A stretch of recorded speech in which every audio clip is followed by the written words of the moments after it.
Buenos días, Dios les bendiga. Gracias, hija. Niños, ya saben, salen a sus clases. Mañana esperan que les digamos, ¿verdad? Ya ellos ya corren a su clase. Qué bueno que anhelan conocer más del Señor, anhelan de la palabra. Entonces ya salieron. Le damos gracias a Dios que podemos estar en esta tarde ya para estudiar la palabra de Dios. Ya nuestro hermano Jorge también hizo una oración por este tiempo. Y bueno, ya nos permitió el Señor alabarle por medio de los cantos que ya entonamos hace rato. Muy hermoso, y tal parecía que había un concierto, ¿no? Primero mujeres, luego hombres, que bueno, nos ganaron, pero a la otra nos desquitamos. Por eso digo, a la otra nos vamos a desquitar porque cantamos mejor nosotros, ¿no? Pero damos gracias a Dios que ya nos permitió cantarle, alabarle, pero también vamos a escuchar el mensaje que Dios tiene preparado para cada uno de nosotros. Y también es importante alabar su santo nombre poniendo mucha atención y tratando de no distraernos, concentrarnos en la palabra de Dios, que es otra forma también de alabar y honrar su santo nombre. El domingo pasado recibimos un mensaje acerca de la cruz de Cristo. Fue el domingo pasado. Damos gracias a Dios por su bendita palabra, damos gracias a Dios por la vida de nuestro hermano Agustín, que es quien nos compartió este tema de la cruz de Cristo, y lo profundizó bastante acerca de este tema, que espero que nos haya quedado muy claro lo que es la cruz de Cristo. Entonces, por este estudio del domingo pasado hicimos una pausa acerca del estudio que estamos llevando en Primera de Pedro, que es la carta que estamos estudiando, primera carta de Pedro. Así que vamos a permanecer en la primera carta de Pedro. Si vamos a otro pasaje, pues no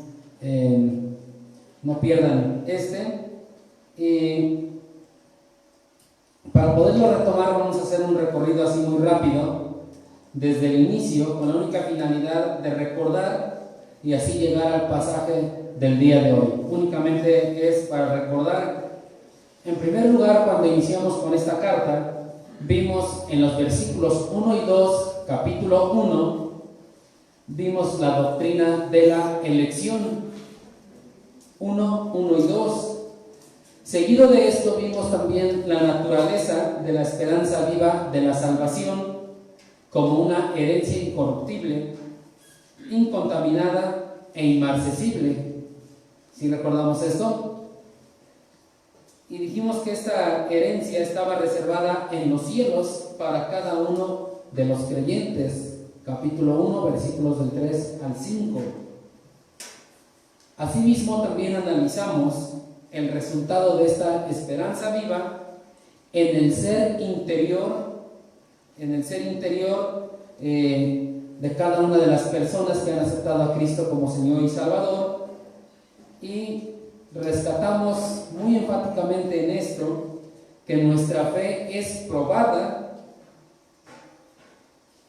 y después de ser probada va a ser aprobada por Dios, y si es aprobada por Dios, nuestra fe va a ser hallada en alabanza, gloria y honra, que también ya lo vimos, y esto va a ser cuando Jesucristo sea manifestado.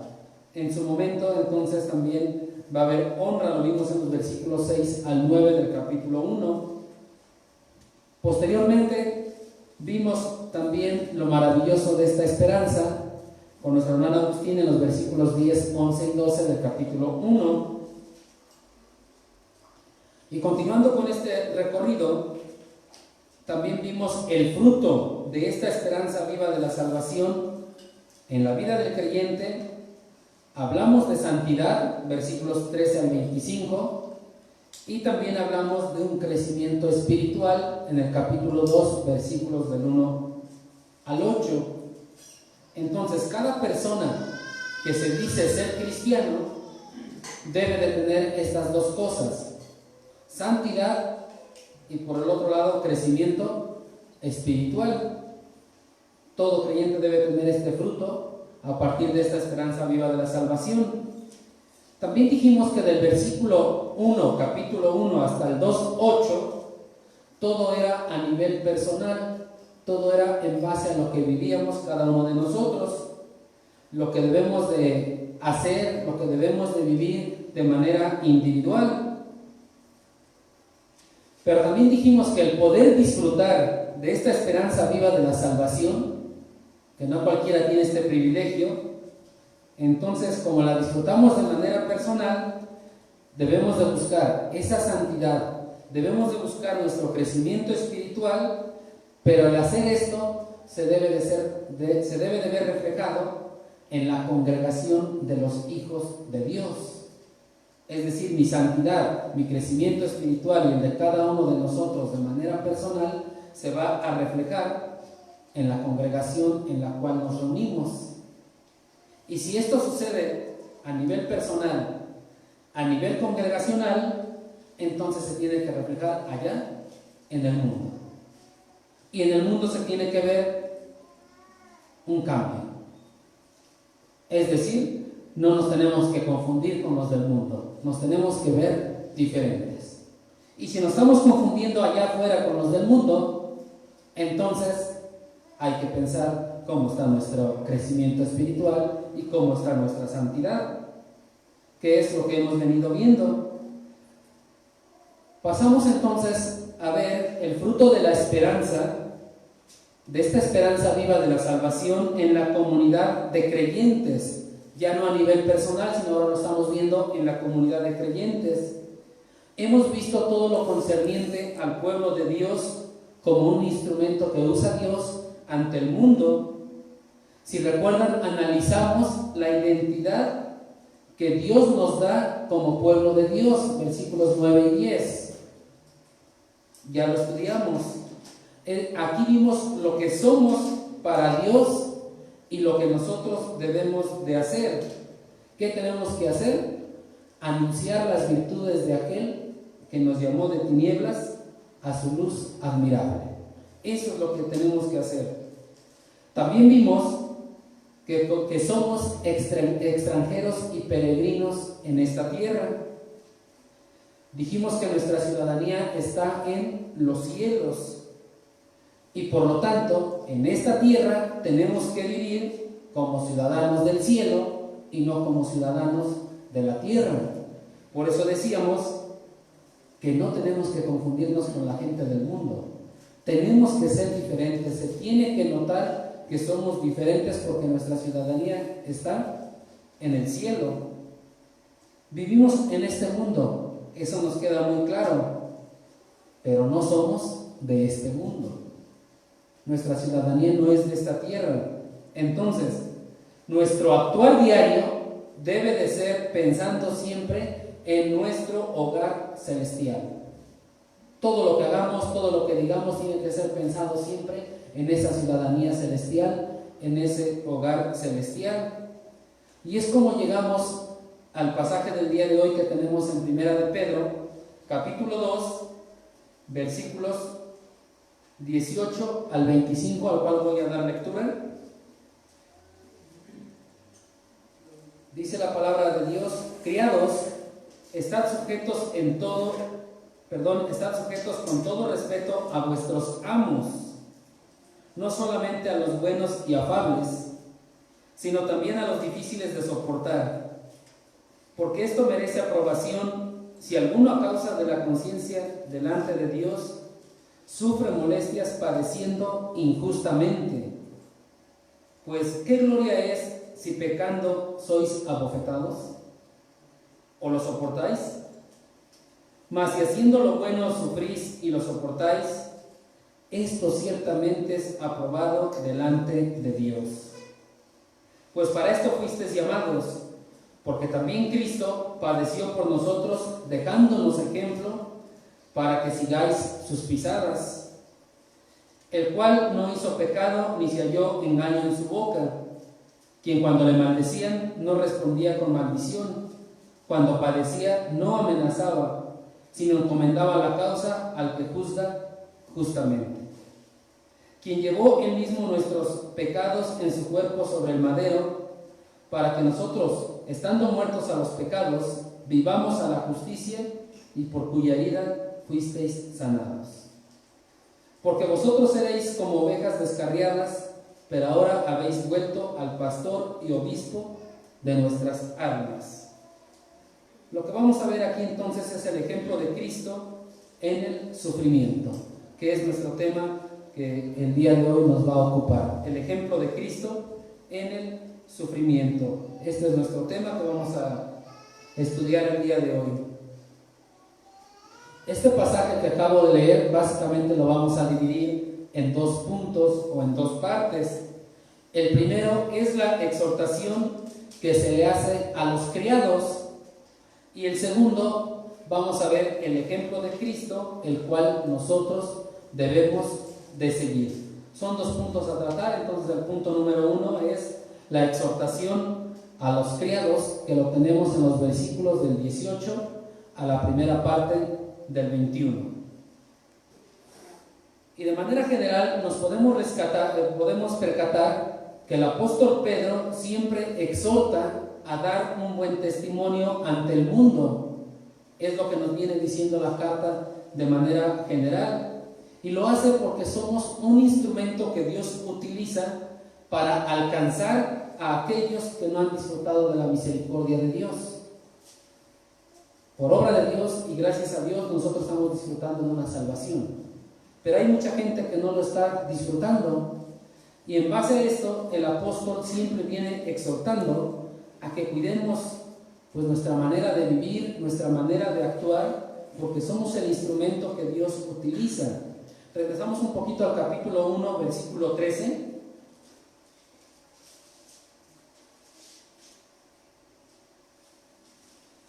Y lo primero que nos dice es: ceñid los lomos de vuestro entendimiento, sed sobrios y esperad por completo en la gracia que os traerá cuando Jesucristo sea manifestado. Para cuidar nuestro testimonio, lo primero que nos dice es: sed sobrios. Vemos cómo el apóstol Pedro viene hablando mucho de esto, a pesar que en estos versículos era a nivel personal. Versículo 14: como hijos obedientes, no os conforméis a los deseos que antes teníais estando en vuestra ignorancia. Otra vez, ser obedientes y no actuar como actuábamos en el pasado. Ahí mismo en el versículo 22 dice: habiendo purificado vuestras almas por la obediencia a la verdad mediante el Espíritu, para el amor fraternal no fingido, amaos unos a otros entrañablemente de corazón puro. Otra vez el apóstol, cuestiones muy prácticas que nos viene diciendo: purificar vuestras almas, obedecer, expresar el amor fraternal no fingido, unos a otros entrañablemente de corazón puro. Y dice el Señor Jesucristo: en esto conoceréis que sois mis discípulos, si tuvierais amor los unos por los otros. La gente de allá afuera verá que hay amor entre nosotros. Si lo ve, en automático va a decir: yo quiero pertenecer a ese grupo, yo quiero estar ahí. ¿Qué debo de hacer para poder estar ahí? Por eso es que el apóstol nos viene exhortando a cuidar esto. Después, en el capítulo 2, versículo 1 nos dice: desechando pues toda malicia, todo engaño, hipocresía, envidias y todas las detracciones. Vean cómo nos exhorta a que debemos de deshacernos de todo esto malo. Tenemos que quitarlo, ¿no? Dice el versículo 11: amados, yo os ruego como extranjeros y peregrinos que os abstengáis de los deseos carnales que batallan contra el alma. Que os abstengáis, que nos quitemos todo esto. Y es lo que el apóstol viene exhortando. Versículo 13: por causa del Señor, someteos a toda institución humana, ya sea al rey como a superior, a los gobernantes, etc. Nos habla de someternos nuevamente para nosotros seguir cuidando ese testimonio. Dice el versículo 15, porque esta es la voluntad de Dios, que haciendo bien hagáis callar la ignorancia de los hombres insensatos.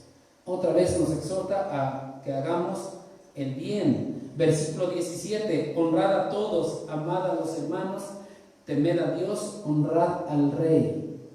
Vemos cómo el apóstol nos viene exhortando a cuidar ese testimonio, nos viene exhortando a actuar de la mejor manera. Dice, mantengamos buena toda vuestra manera de vivir. Y el versículo 18 dice lo mismo otra vez en esta exhortación. Criados, estad sujetos en todo respeto a vuestros amos. Entonces, versículo 13, versículo 14 y este versículo 18 se nos hace exhortación a la sujeción y al respeto hacia todas aquellas personas que representan cierta autoridad sobre nosotros. Y es algo que debemos de hacer. Si hay cierta autoridad sobre nosotros, tenemos que someternos, tenemos que sujetarnos, tenemos que respetar, y es algo que debemos de hacer. Es una exhortación que nos hace el Señor. Anteriormente venía diciendo, sujétanse a los gobernantes, al rey, y ahora nos dice en el versículo 18 que hay que estar sujetos con todo respeto a vuestros amos, es decir, a nuestro patrón, a nuestro jefe, etc. Y nos cuesta trabajo, ¿no? Cuando llega nuestra autoridad y nos dice, ahora tienes que hacer esto, y esto también, y esto también, pues espérame, todavía acabo una y ya quieres que haga la otra. ¿Y yo por qué? La Biblia nos dice que nos sujetemos a nuestros amos.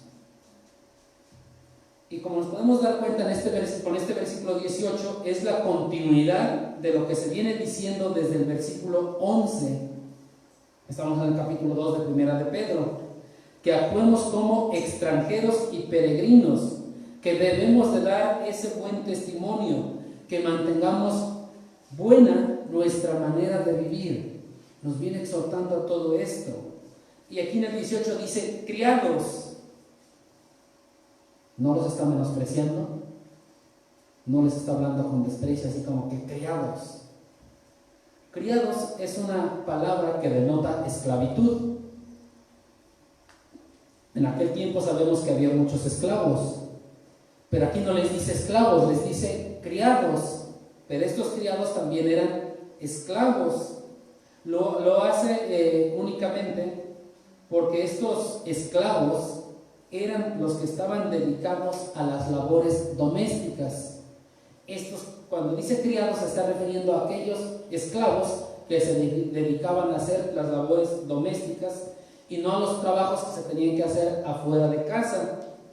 Entonces, estos esclavos o criados, como lo dice aquí, eran los encargados de desarrollar todos los oficios que estaban directamente bajo la supervisión del amo, o en su defecto, bajo la supervisión de la esposa del amo. Estaban directamente bajo la supervisión del jefe, ¿no?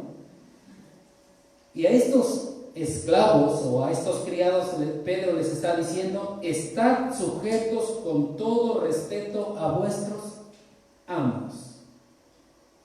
Estad sujetos con todo respeto a vuestros amos. Es muy fácil sujetarse de manera hipócrita. Es muy fácil hacerlo. A todo le digo que sí, pero a lo mejor no lo hago. A todo le digo que sí, o lo hago mal. Sin embargo, aquí hace una aclaración y les dice con todo respeto. Esta sujeción, este sometimiento a los jefes o a los amos tiene que ser con todo respeto. Y este respeto denota cierto temor, cierta reverencia a la autoridad que representan aquellos que están sobre nosotros. Y dicha sujeción entonces debe de ser genuina. Por eso dice, con todo respeto. Tenían que hacerlo incluso con aquellos que son difíciles de soportar. Tenía un compañero en el trabajo que decía, ahí viene la Chabela a chupar la alegría. porque venía la jefa y sabía que iba a poner un trabajo, sabía que iba a decir algo que hacer. Y siempre decía eso, ya vine a chupar la alegría, tan felices que estábamos y contentos que estábamos, ¿no? La Biblia nos enseña que debemos de sujetarnos, debemos de someternos. Y debemos de hacerlo con todo respeto. Entonces, la exhortación como creyentes es que en todo tiempo debemos de dar buen testimonio de la profesión cristiana que decimos profesar. Debemos de comportarnos con toda obediencia, con toda sumisión ante nuestras autoridades o ante toda situación según lo que estemos viviendo. Por eso les dice, no solamente a los buenos y afables, no solamente a ellos, sino también a los difíciles de soportar. Y seguramente estarán pensando, pero tengo cada jefe, cada autoridad que está siempre ahí encima de nosotros, diciéndonos, haciéndonos. La exhortación ya la tenemos aquí, y la exhortación es por parte del Señor. Ahora depende de nosotros el querer ser el instrumento que Dios utiliza ante el mundo para alcanzar a más personas. Eso ya depende de nosotros. La exhortación está aquí, el llamado está aquí a que debemos de someternos a toda autoridad. Y bien sabemos que no es fácil someternos a una persona. No es fácil, no nos gusta, no queremos estar sumisos. Más cuando esta persona es alguien severo, que es difícil de soportar, pero tenemos que hacerlo en el amor del Señor. Pero es que ya no soporto a mi jefe, ya no aguanto a mi jefe, me trae pero a raya, ya parece que me agarró de bajada a mí. Nosotros tenemos que someternos. ¿Por qué? ¿Por qué tenemos que someternos? Dice el versículo 19, porque esto merece aprobación si alguno a causa de la conciencia delante de Dios sufre molestias padeciendo injustamente. Entonces, someternos a alguien con todo respeto cuando no es bueno y no es afable merece aprobación. Merece aprobación siempre y cuando sea de manera genuina. Es decir, me estoy sometiendo con todo respeto a esa autoridad, pero de manera genuina. No porque ya me cansó y para que ella no diga. Eso es hacerlo de manera hipócrita. Entonces me someto a mi jefe de manera genuina y a causa de la conciencia delante de Dios lo voy a hacer. Es decir, siempre voy a sufrir molestias, voy a padecer injustamente, pero lo voy a hacer a causa de la conciencia delante de Dios. Es decir, me voy a someter porque el Señor me lo está diciendo. No porque el jefe sea el bueno, no porque el jefe me caiga bien. Si lo hago porque el jefe es muy bueno, es muy buena persona, es muy buena gente, tarde que temprano nos vamos a decepcionar. Y entonces ya no lo voy a querer hacer. Vayamos por favor a Efesios capítulo 6. No pierdas primera de Pedro.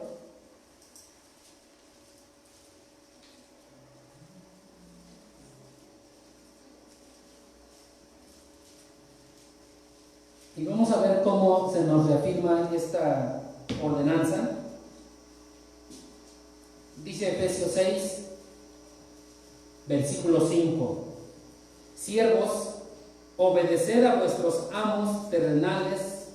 ¿A quiénes? A vuestros amos terrenales, con temor y temblor, con sencillez de vuestro corazón, como a Cristo.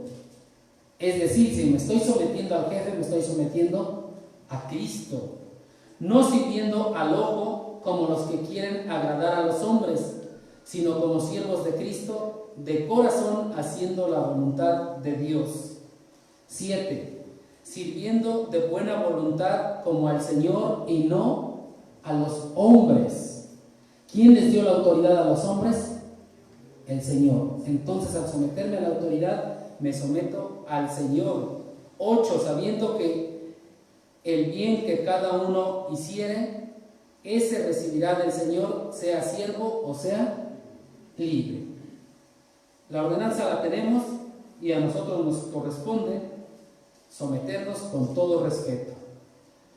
Debemos de tener siempre en mente para poder hacerlo que servimos de buena voluntad como al Señor y no a los hombres. Si en la mente tengo a mi jefe, a mi patrón, y sabiendo que es severo, no me voy a querer someter. Va a ser muy difícil. ¿Y por qué tengo que hacerlo? Si él es esto y esto y esto. No, aquí es claro. Servimos de buena voluntad como al Señor y no a los hombres. Y esto es lo que entonces merece un mérito, merece la aprobación delante de Dios. Porque esto es aprobado por Dios. Entonces, cuando hay amos severos, de todas maneras nosotros tenemos que respetarlos. Esa es la ordenanza del Señor. Y no es necesariamente porque ellos se lo merezcan, no es necesariamente porque ellos son muy buenos y se merecen el que nos sometamos a ellos, y no necesariamente porque me están pagando un sueldo y porque tengo que hacerlo, sino porque esto es aceptable para tener buena conciencia delante de Dios y no delante del patrón. Y esto nos tiene que motivar entonces a actuar de la mejor manera, porque estamos actuando para Dios y únicamente por medio de Dios. Si nosotros queremos por nuestras propias fuerzas someternos a aquellos patrones que supuestamente son buenos, seguramente vamos a fracasar. ¿Por qué? Porque en cierto momento ellos van a expresar también algo de severidad. Y entonces vamos a fracasar. Todo es por causa del Señor. Pasamos al versículo 20 de Primera de Pedro. Y dice, pues, ¿qué gloria es si pecando sois abofeteados y lo soportáis? Mas si haciendo lo bueno sufrís y lo soportáis, esto ciertamente es aprobado delante de Dios. No es ninguna gracia aceptar sufrir cuando hemos merecido el castigo. Estás sufriendo porque mereces el castigo. En cambio, nos hace parecidos a Cristo cuando nosotros soportamos aflicción y soportamos el padecer injustamente. Eso nos hace parecidos a Cristo. ¿Cuál es el honor o cuál es el mérito del sufrir por obrar mal? ¿Cuál es? Ninguno. Porque estamos soportando un castigo que merecemos. Un castigo porque me porté mal. No hay ningún honor, no hay ningún mérito en este caso. Si sufrimos por causa de nuestro pecado, está bien. Es nuestro pecado y tenemos que sufrir por nuestro pecado. Eso es lo que nosotros merecemos, porque es por causa de nuestro pecado. Pero si sufrimos haciendo lo bueno y lo soportamos, dice el versículo, es aprobado delante de Dios, no delante de los hombres, porque los hombres van a decir, qué bueno que se aguante, pero es aprobado delante de Dios. Y esto es lo que nosotros realmente debemos de buscar, la aprobación de Dios y no la aprobación de los hombres. ¿Cómo lo vamos a lograr? ¿Cómo vamos a lograr entonces la aprobación de Dios y no interesarnos por la aprobación de los hombres? Vayamos ahora a Lucas capítulo 6. Lucas capítulo 6. Vamos a ver cómo vamos a lograr la aprobación de Dios de manera ya en la práctica, en la realidad. Porque si nos dicen, pues pórtate bien, y sufre porque te portas bien, como que no nos queda claro. Pero vamos a Lucas capítulo 6, versículo 32. Porque si amáis a los que os aman, ¿qué mérito tenéis? ¿Por porque también los pecadores aman a los que aman. Entonces somos igual que los del mundo. Dice, y si hacéis bien a los que os hacen bien, ¿qué mérito tenéis? Porque también los pecadores hacen lo mismo. Es decir, es muy fácil hacerle el bien a una persona sabiendo que después me va a hacer otro bien, o sabiendo que le podemos cobrar el favor. También los pecadores lo hacen, y lo hacen muy bien, y tal vez lo hagan mejor que nosotros, pero son pecadores. Y dice el siguiente versículo 34, y si prestáis a aquellos de quienes esperáis recibir, ¿qué mérito tenéis? Porque también los pecadores prestan a los pecadores para recibir otro tanto. Entonces lo que tenemos que hacer es amar, dar y prestar a aquellos que no nos van a devolver eso. Y esta es la manera práctica de lo que nosotros debemos de hacer, de nuestro actuar. De esta manera nosotros estaremos sufriendo por obrar bien. Y esto es lo que es aprobado delante de Dios. Si sufrimos por obrar bien. Y en la realidad de nuestras vidas es muy difícil aceptar el sufrimiento. Es muy difícil. Y un ejemplo sencillo de esto es que si algo me duele, normalmente ¿qué hacemos? De inmediato busco una pastillita, ¿no? Porque no me gusta sufrir, no quiero sufrir. Si me hago una cortadita, de inmediato trato de curarme y de sanar. No nos gusta sufrir. Es muy difícil aceptar el sufrimiento. Y más cuando sufrimos y consideramos que es por algo injusto. ¿Pero por qué voy a sufrir esto si yo hice el bien? ¿Pero por qué padezco esto si yo actué bien? Entonces todavía es más difícil sufrir o aceptar el sufrimiento. Pero si soportamos el padecer injustamente, esto es aprobado delante de Dios. Nos lo dicen los versículos 19 y 20 de 1 de Pedro capítulo 2. Esto es aprobado delante de Dios.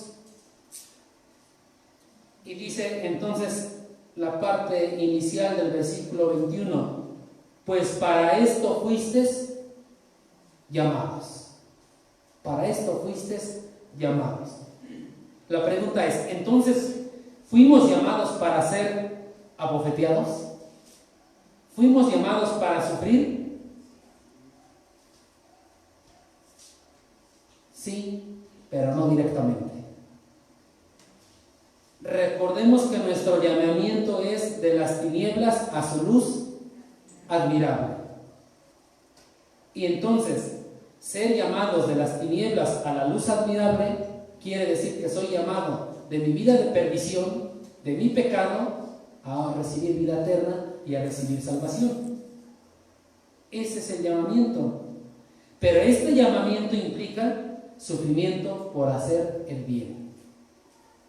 Y por eso es que el apóstol aquí está diciendo, pues para esto fuisteis llamados. ¿Es fácil soportar el sufrimiento? No es fácil. En nuestra debilidad humana es algo totalmente complicado.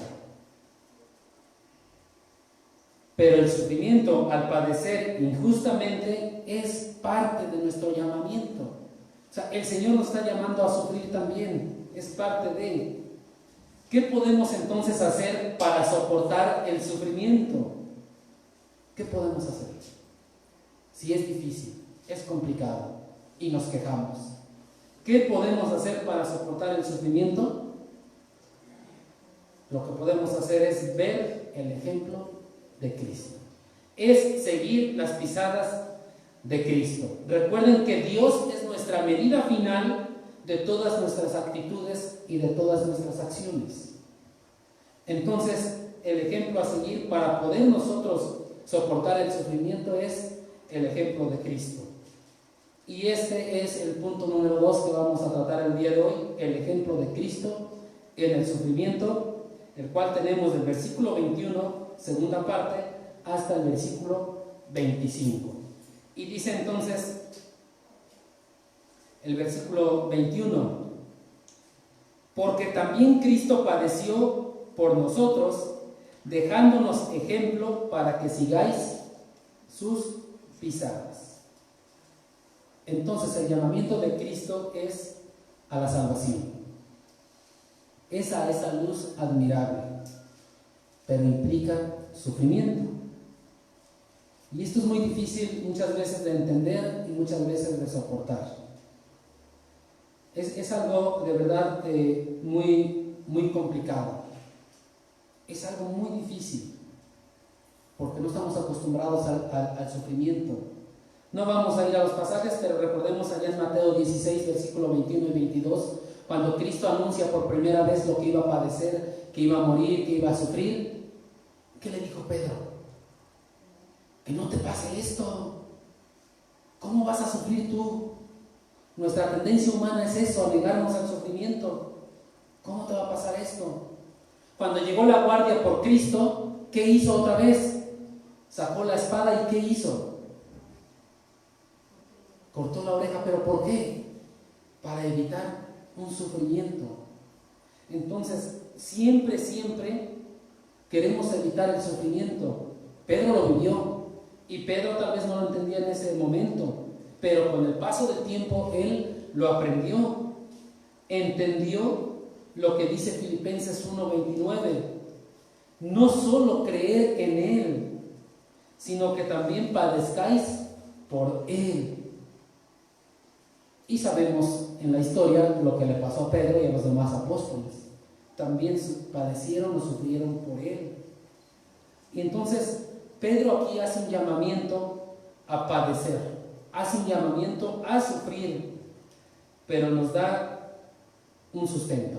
No simplemente les llamo para que sufran y padezcan y nada más. Dice, porque también Cristo padeció por nosotros. Lo dice en el versículo 21. Y si Cristo padeció por nosotros, ¿por qué nosotros no hemos de padecer por Cristo? ¿Por qué no hemos de sufrir por Cristo? ¿Por qué no nos hemos de sacrificar por Cristo? Si Él ya lo hizo. Ahora, el padecimiento de Cristo no fue algo sencillo, no fue algo así muy fácil, muy algo sencillo que llevar. Fue algo demasiado fuerte. ¿Por qué? Él padeció injustamente. Él padeció injustamente, y lo hizo por nosotros que somos injustos.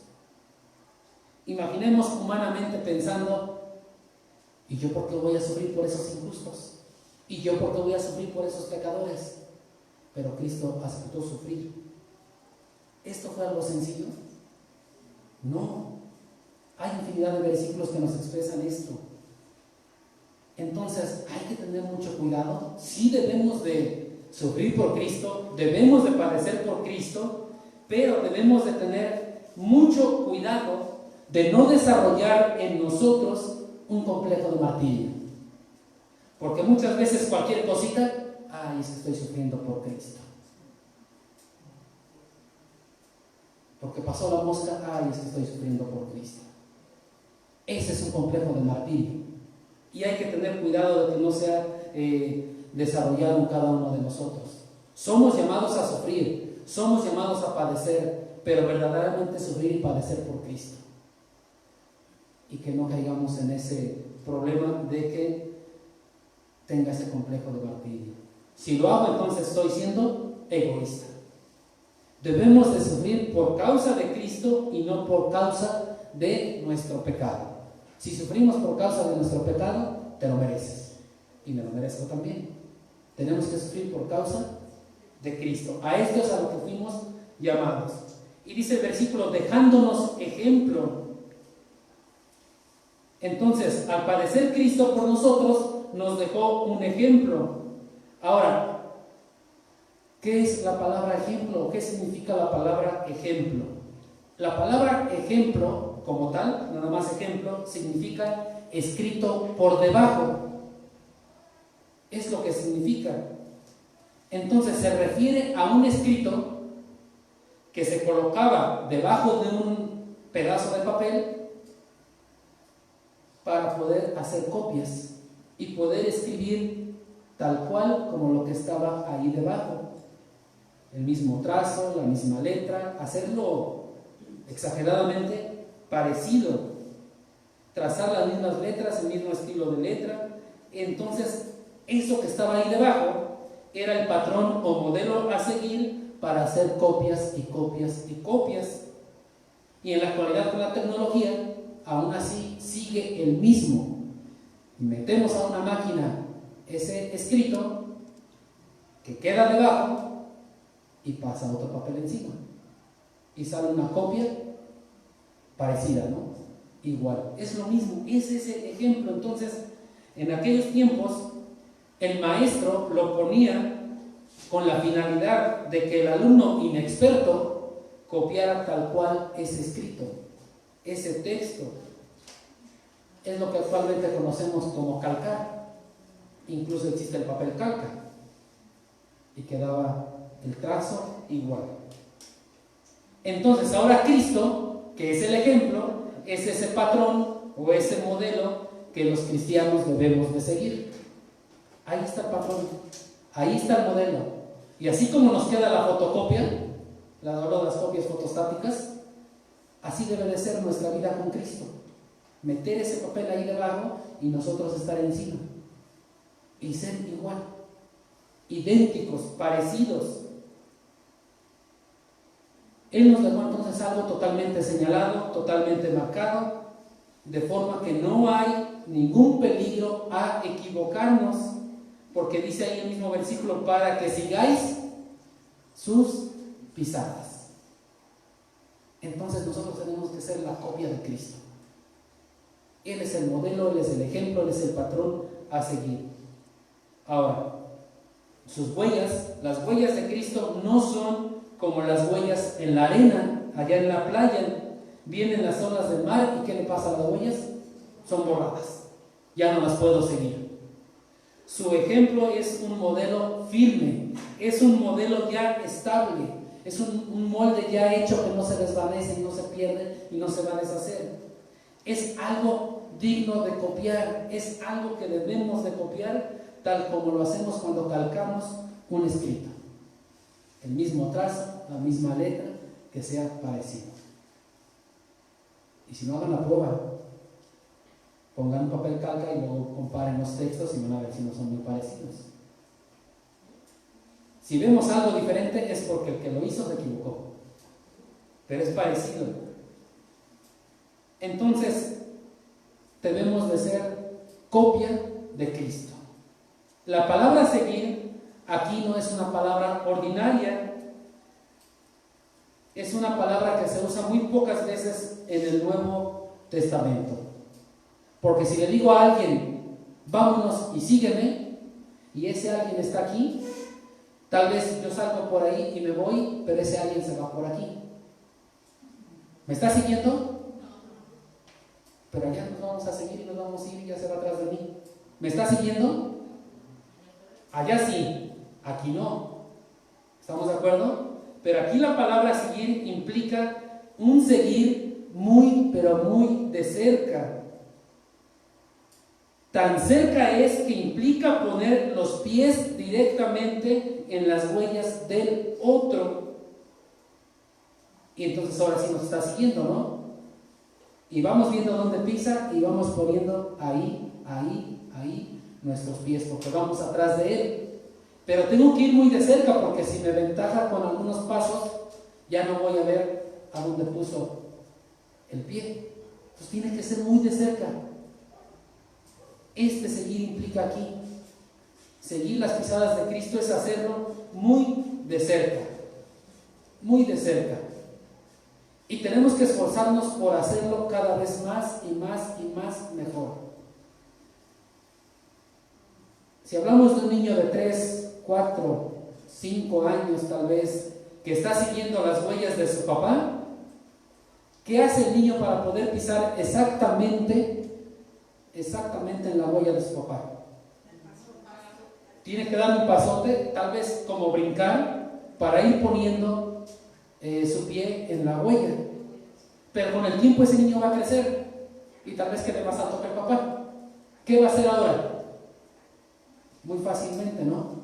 Así tiene que ser nuestro seguir a Cristo.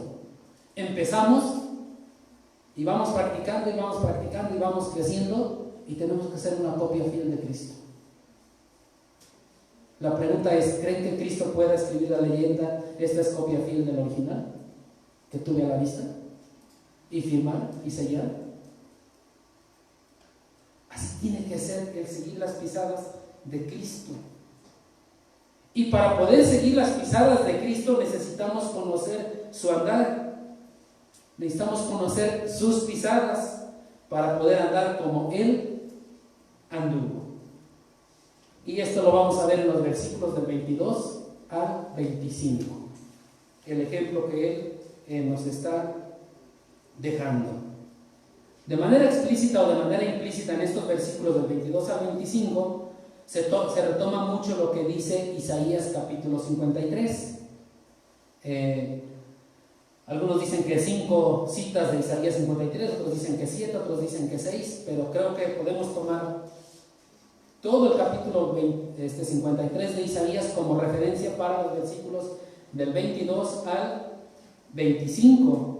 Y vamos a ver con estos versículos el ejemplo que Cristo nos dejó para que podamos seguir sus pisadas. Dice el versículo 22, el cual no hizo pecado ni se halló engaño en su boca. Jesús, hombre, Jesús humano, es Dios. Eso nos tiene que quedar claro. No hizo pecado ni se halló engaño en su boca. Incluso ahí, primera de Pedro, capítulo 1, versículo 19, ya nos había dicho muy claro que Él es un cordero sin mancha y sin contaminación. También sabemos que Él siempre hacía el bien. Hechos 10:38. También sabemos que Cristo tenía palabras de vida eterna. Juan 6:68. Pero Él padeció por nosotros. Él padeció por nosotros. Por no tener pecados propios, Él no merecía sufrir, porque Él no tenía pecados. Él no merecía sufrir por sí mismo, pero sufrió por ti y sufrió por mí. Padeció por nosotros. Este es el ejemplo que debemos de seguir. Ahora, por no tener pecados propios, Él pudo llevar sobre sí los pecados ajenos, los pecados de nosotros. Y este es el ejemplo que nos está dejando Cristo. Él padeció injustamente por nosotros. La pregunta es, ¿nosotros queremos padecer injustamente por Cristo? Tal vez me contesten que sí. La pregunta ahora es, ¿nosotros queremos padecer injustamente por mi hermano o por mi hermana? No, ella no, ¿verdad? Cristo mostró amor por su iglesia y el ejemplo nos está dejando. Nosotros tenemos que mostrar amor por todos. Versículo 23. Quien cuando le maldecían no respondía con maldición, cuando padecía no amenazaba, sino encomendaba la causa al que juzga justamente. Dice, le maldecían y no respondía con maldición. Nos maldicen y ¿qué respondemos? Con maldición, con lo mismo, ¿no? Si me dijo, ¿por qué me he de quedar callado? Ahora yo también le digo, ¿no? Y como le dije, ahora me dice, le digo y nos decimos. Y nos acaloramos tanto que nos olvidamos que Cristo dijo que Él no respondía con maldición. Ahí está el ejemplo a seguir. Pedro hace alusión aquí a todo lo vivido por Cristo en su pasión y muerte. Esto está escrito en los 4 evangelios, todo lo que sufrió Cristo, todo lo que vivió. Y aquí maldecir significa amontonar palabras ofensivas y viles contra alguien. Cristo recibió un maltrato verbal que no podemos imaginar. Y lo sabemos, lo escupieron, lo insultaban, le decían, si de verdad eres hijo de Dios, baja de esa cruz, sálvate. O sea, el reto, la burla que le hacían Es algo que no podemos imaginar. ¿Pero qué hizo? No respondió con maldición. ¿Qué dijo? Perdónalos porque no saben lo que hacen. Él no respondió con maldición. ¿Qué fue lo que hizo cuando dijo perdónalos porque no saben lo que hacen? Encomendó la causa al que juzga justamente. ¿Quién es el que juzga justamente?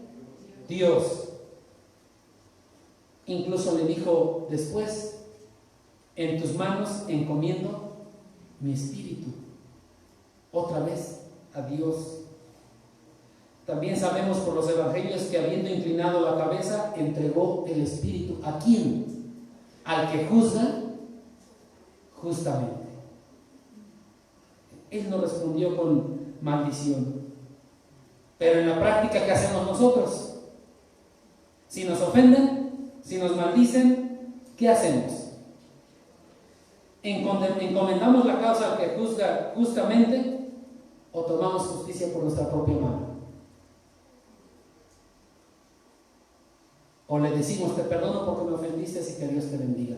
Puedes seguir insultándome, para eso estoy. ¿No, verdad? También le contestamos, también le maldecimos, también le decimos. La pregunta es, ¿estaremos siguiendo las pisadas de Cristo? Él nos dejó ejemplo para que sigáis sus pisadas. Es algo complicado y algo que tenemos que hacer. Versículo 24 de 1 de Pedro capítulo 2. Quien llevó él mismo nuestros pecados en su cuerpo sobre el madero, para que nosotros, estando muertos a los pecados, vivamos a la justicia, y por cuya herida fuisteis sanados. Él mismo llevó nuestros pecados en su cuerpo sobre el madero. Es decir, Cristo no solo sufrió para dejarnos un ejemplo que nosotros debemos de seguir, sino que fue algo todavía más fuerte. Él fue nuestro sustituto. Él fue nuestro sustituto. ¿Quién debería de morir? Nosotros. Y nosotros debíamos de hacerlo por causa de nuestro propio pecado. Pero no fue así. No morimos. Cristo es nuestro sustituto. Él fue el que llevó nuestros pecados. Él es el que llevó nuestros pecados. Él es el que murió en nuestro lugar. El cargar con los pecados implicó ser castigado por ellos, porque Él cargó con nuestros pecados. Él llevó la condenación, Él llevó el castigo en lugar de nosotros. Y por hacerlo Él, se satisfizo la justicia de Dios Santo. La justicia no puede habitar en la injusticia. La santidad no puede habitar en el pecado. Se tenía que satisfacer esto en Dios. Y todo era por medio de Cristo, quien es nuestro sustituto. Y aquí tenemos entonces la doctrina de la expiación sustitutiva, la cual es el corazón del Evangelio. En este versículo tenemos esto. O sea que si profundizáramos en esta doctrina, les aseguro que de este versículo nos salen varios domingos para predicar sobre esta doctrina. Ahora, ¿por qué? Porque Dios no le puso encima nuestros pecados cuando Él ya estaba ahí en la cruz. Dios no le puso encima nuestros pecados a Cristo cuando Él ya estaba en la cruz, sino que subió a ella cargado ya con todos los pecados de la humanidad. Con todos los pecados de la humanidad. Por eso dice, Él mismo, quien llevó Él mismo nuestros pecados en su cuerpo sobre el madero. Es decir, sin esa carga previa, no había podido recibir esa maldición del pecador. Los tenía que cargar, los tenía que llevar. ¿Y qué nos dice Gálatas 3:13? Vayamos a Gálatas 3, capítulo 13.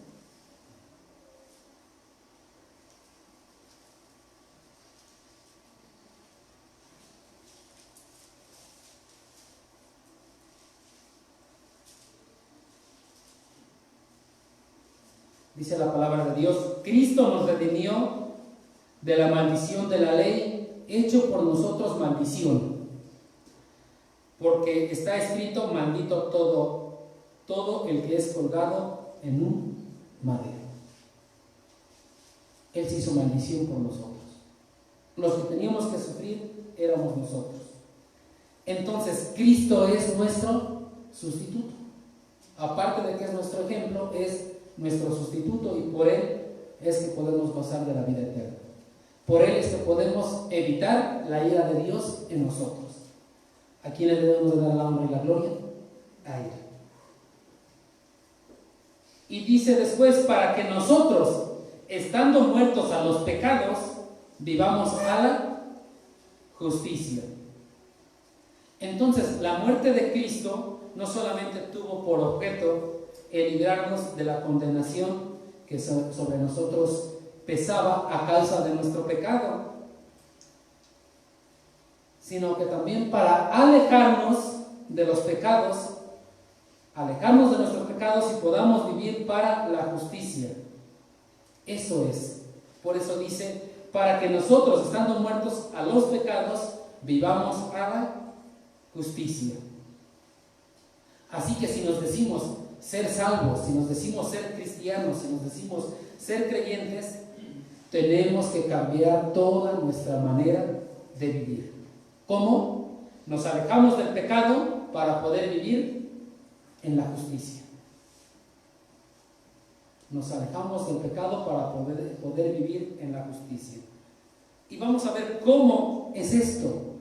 No pierdan Primera de Pedro y nos vamos ahora a Romanos capítulo 6.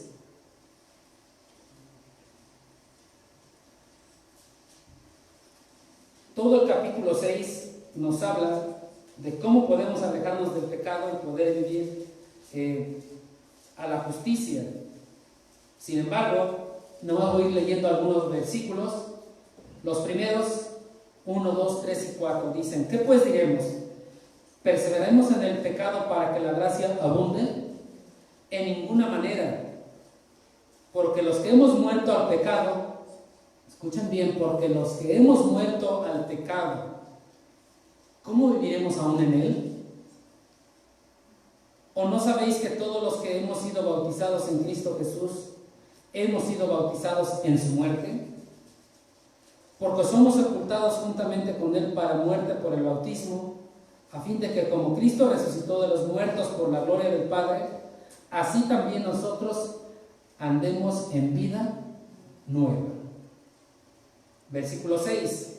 Sabiendo esto, que nuestro viejo hombre fue crucificado juntamente con Él, para que el cuerpo del pecado sea destruido, a fin de que no sirvamos más al pecado. Versículo 11. Así también vosotros, consideraos muertos al pecado, pero vivos para Dios en Cristo Jesús, Señor nuestro. ¿Quién se tiene que considerar muerto al pecado? Nosotros. ¿De quién es la responsabilidad? De nosotros. ¿A quién nos toca hacer esto? A nosotros. Versículo 12.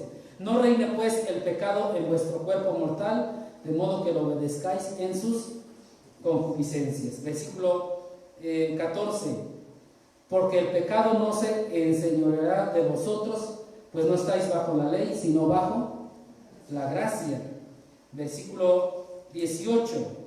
Y libertados del pecado, vinisteis a ser siervos de la justicia.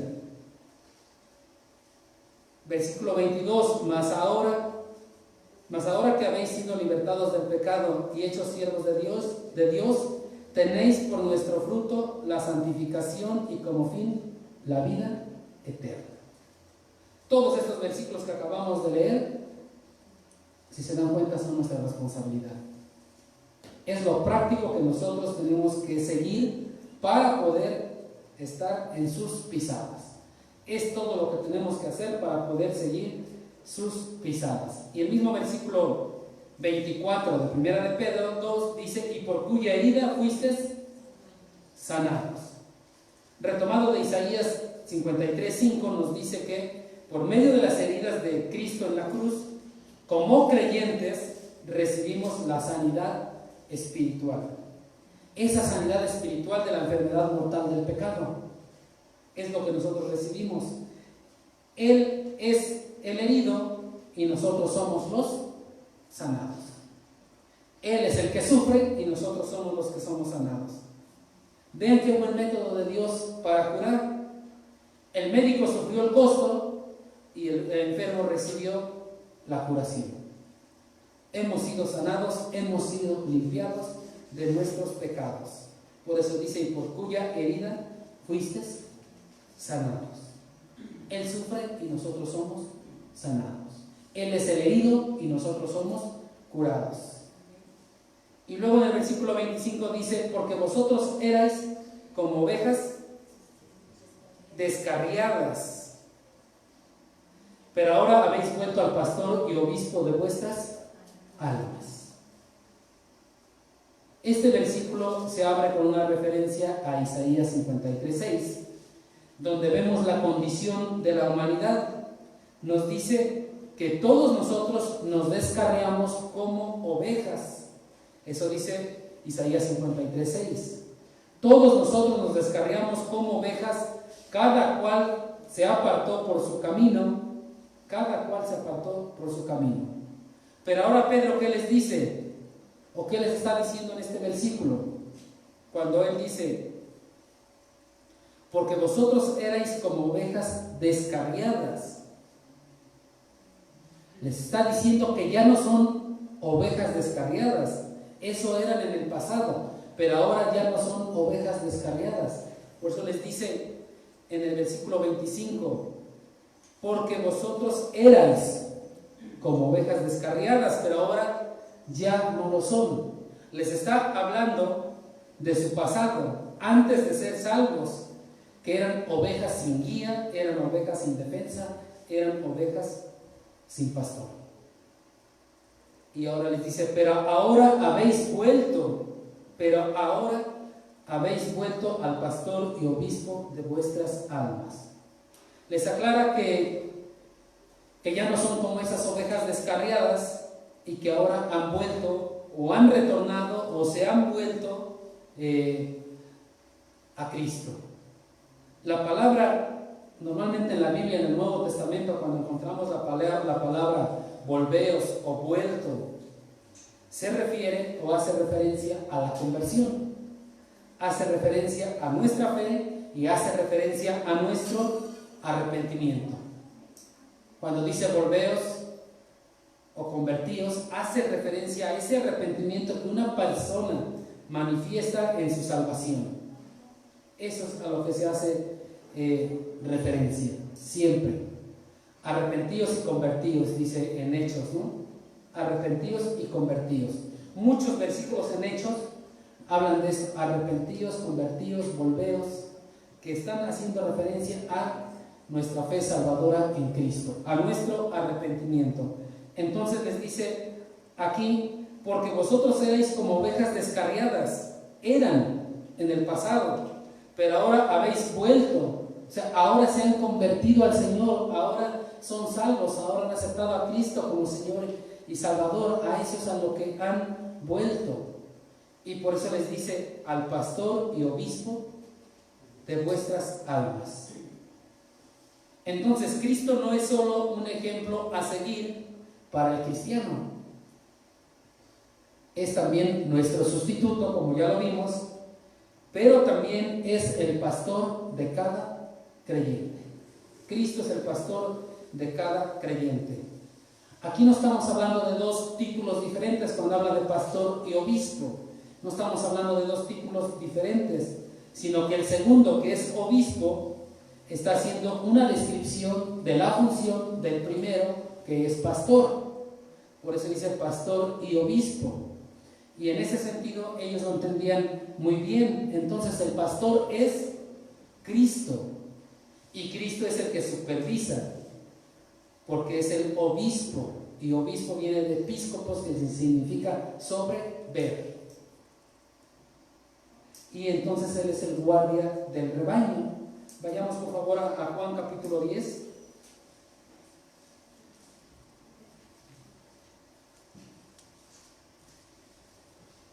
Hace rato en la cena del Señor nos hablaron de Juan capítulo 10.